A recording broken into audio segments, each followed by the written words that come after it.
2022 is almost over. We're so close to 2023, which will bring us a whole new batch of movies and a whole new batch of Steelbooks. This video is to talk about my personal top 10 Steelbooks that came out for 2022, because lots of top 10 lists are going around and I love Steelbooks, so I thought this would be fun to kind of look through all my Steelbooks and decide these are the kind of the cream of the crop for me.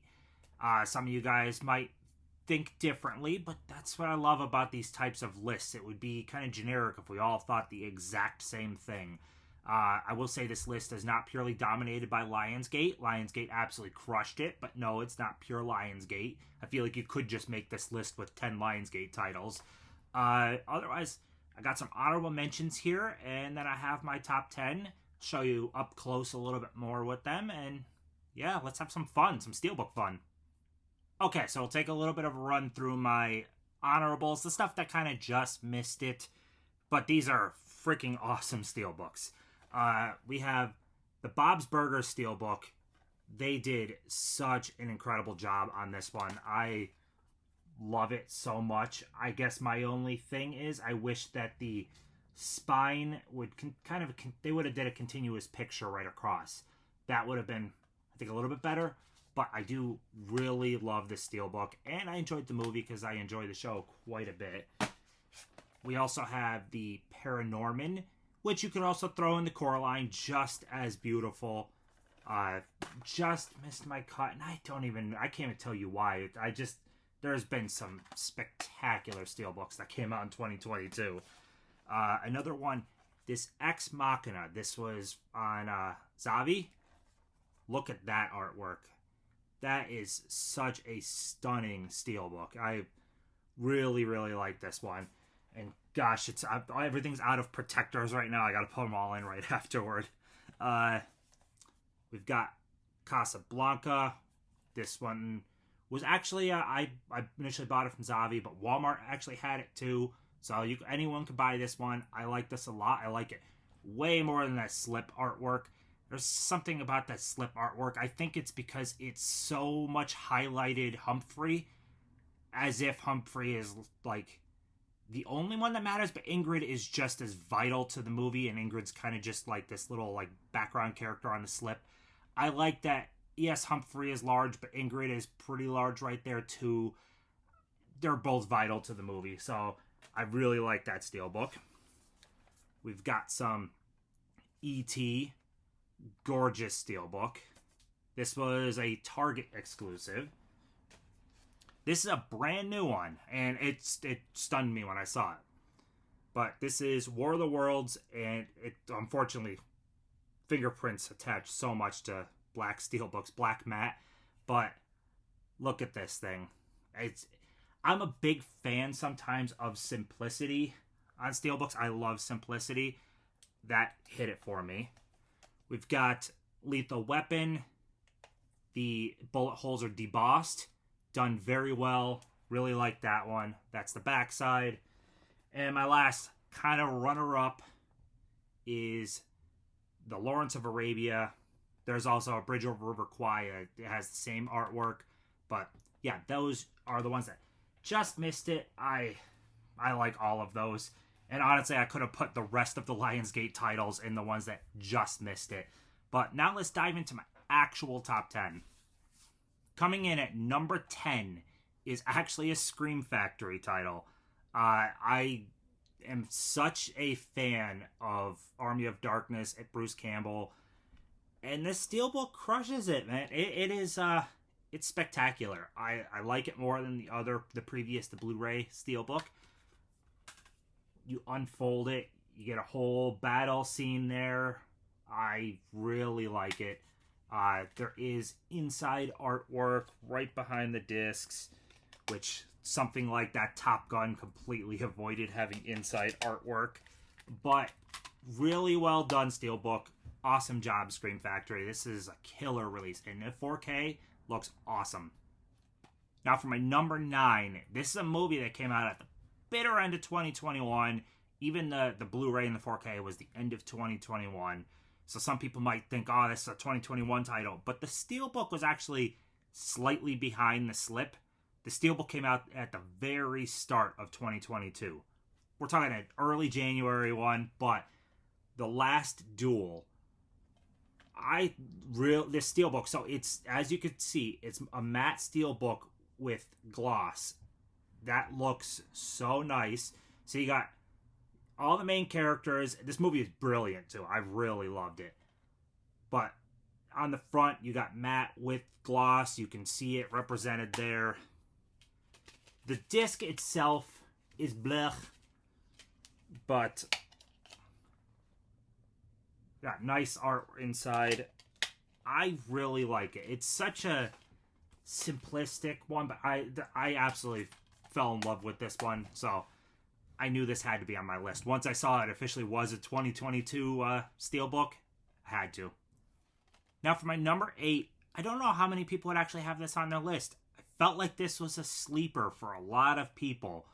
You can buy this one super cheap. It's a wide release. There's nothing rare or special, but I thought the art perfectly encapsulated the time period.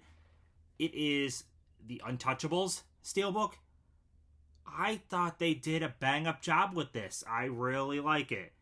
It's got a little bit of scratch, unfortunately. It was like that under the dang J card. But anyways, it's wonderful. I really like this Steelbook. Take out the code there. I still have the code inside. But we have nice artwork right behind. And it's a well done Steelbook. And it's so cheap. So it's cheap, easily available, and looks beautiful. That's a win. On one hand, you like a rare Steelbook. It's nice to own something that's rare. But on the other hand, other people owning it doesn't mean yours is any less nice.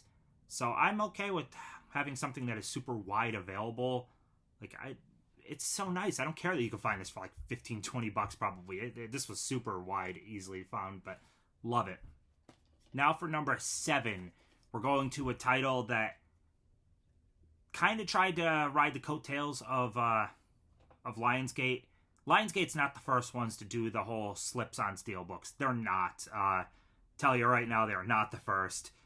But I'd say they're the ones that made it the most mass market, visually appealing. They put out Steelbooks at $20, $25 that are easy to get, that look fantastic, with artwork that changes based on the slip. So Lionsgate they changed the game, even though they aren't the first to include those slips. But Paramount has started doing the slips also. Those are cardboard, not plastic, but I feel this one absolutely crushed it in the whole concept, knowing that the entire movie is about a VHS tape that you watch it, you have 7 days until Samara comes for you. So concept-wise, having the VHS as the Steelbook, or as the slip, and you pull it up, that is just such well done Steelbook. Like, I love it. And another one that is super cheap, readily available. Oh, look, a code. So if you happen to have spotted that, it's yours. I don't care.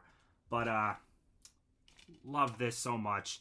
Again, discard is playing so often. I feel like that's the one aspect they don't really pay that much attention to. Which I probably should have put the Hurt Locker one in here from Lionsgate, because the attention they paid to the details of the disc itself. I didn't put it in, but yeah, this is an awesome release. Now for number 6, again, I'm going with the super wide, easily available one, and that doesn't change how awesome it is. So often I am a purist on original art. I love original art. I absolutely love it. And to get this absolutely great Raiders of the Lost Ark Steelbook, it's stunning. And we got Raiders, Temple, and Last Crusade so quickly. I love that. Like, they just pumped them out like one each month in a row or something like that. Just a fabulous Steelbook with, if I can get it out here, but we've got a mini poster inside. Such a nice little touch. We've got inside artwork. It's basically them correcting after those awful plain white, just boring as hell Steelbooks. This was a great course correction. I think these went over pretty well with fans. They were really cheap, easily available. Yeah, these are winners. These are winners to me. I could have put any of the three, but they kept the Raiders of the Lost Ark on here and didn't throw Indiana Jones on there. So that's kind of why I went with the Raiders one. Okay, we're into the top 5. If you've been watching me enough or follow me on Instagram or any of that stuff, I talk about a lot of different artists. I'm a big fan of just artwork. Greg Ruth is an artist I talk about very often. Lionsgate utilizes a lot of well-known artists, and I freaking love that. They utilized Greg Ruth for this Limey Steelbook. And this is such a well done. This is actually the first Lionsgate title on here too, and of course making it into the top 5 because that's how good they are. But Greg Ruth does a lot of graphite black and white artwork. That's kind of his thing. He has several different Criterion covers. You'll kind of notice the same style with a lot of his stuff. But I personally love his art so dang much. There's inside. Okay, he crushed it so much. But what really put this one over the top is, you see the red there. You see the red there. Put it over top and look at that. You form a complete image. What can I say besides he killed it. Greg Ruth killed it, and thank you Lionsgate for giving the artists the chance to come up with these awesome concepts. So yeah, big fan. Lionsgate, man, you guys kill it. Number 4 is another Lionsgate.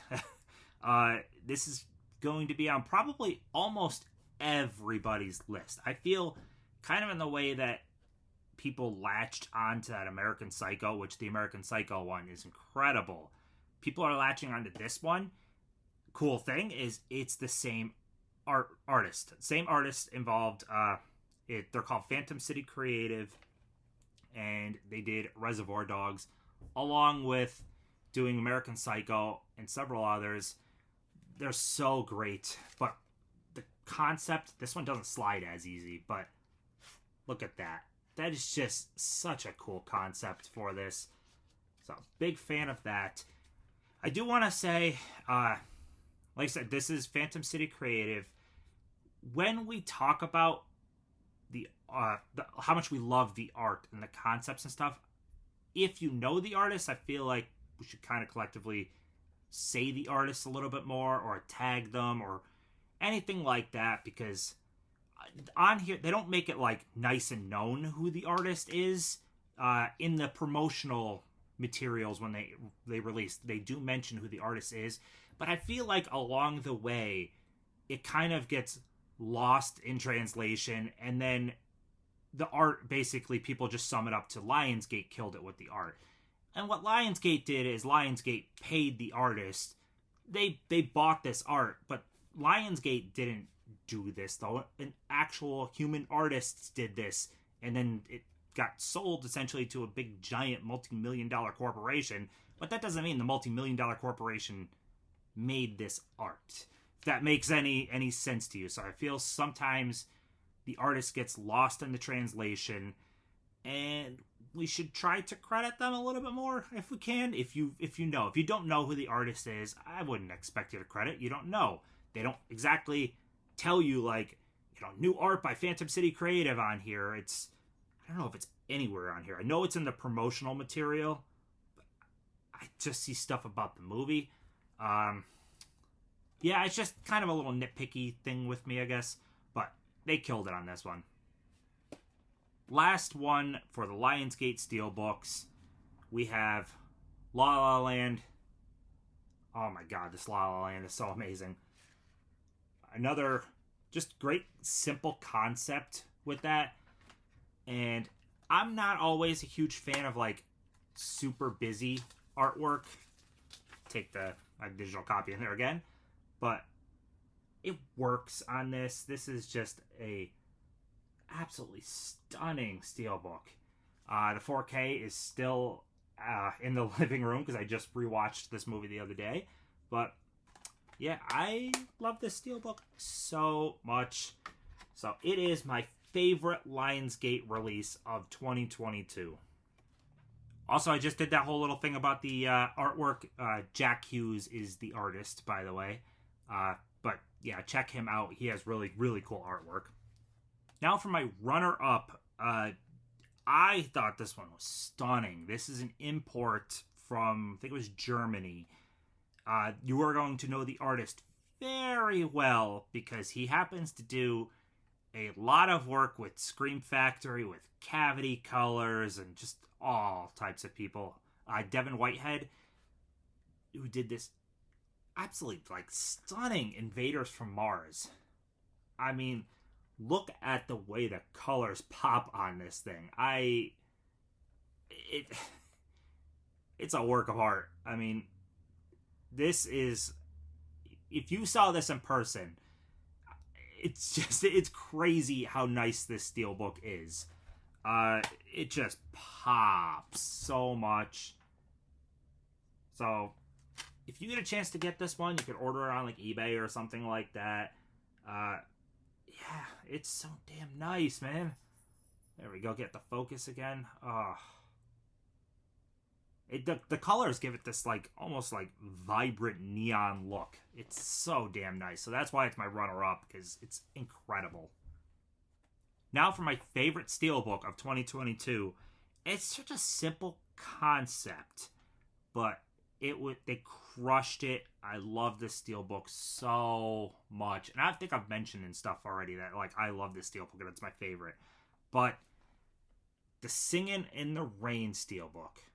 Let's see, get it to focus. There we go. Look at that. So it's another one that does matte with gloss. And just, I don't know, it's something about just all of the umbrellas. It's a beautiful steelbook. Oh my God. Gene Kelly right on the front there. Just dancing away. Red umbrella against the backdrop of blues and yellows. And then inside... absolutely a stunning steelbook. They put nothing but raindrops on the other side, but I'm okay with that. The outer art, though, I adore this one. So, yes, this is my number one, and it really wasn't even much of a decision. I knew this is what I wanted as my number one. It's so nice. So... this is one that might not even make people's lists, and it made my number one. So that's all of it. That's everything. What did I do? 1, 2, 3, 4, 5, 6. I did 8 runner-ups, honorable mentions, which I could have just kept going. I had to cut it off somewhere. And then my top 10. Give some steelbook love. But that is all I've got. God, we're almost at 2023. I'm looking forward to it. But yeah, anyways, like, comment, subscribe, and let me know down below what your favorite steelbook of 2022 is. Have a good one.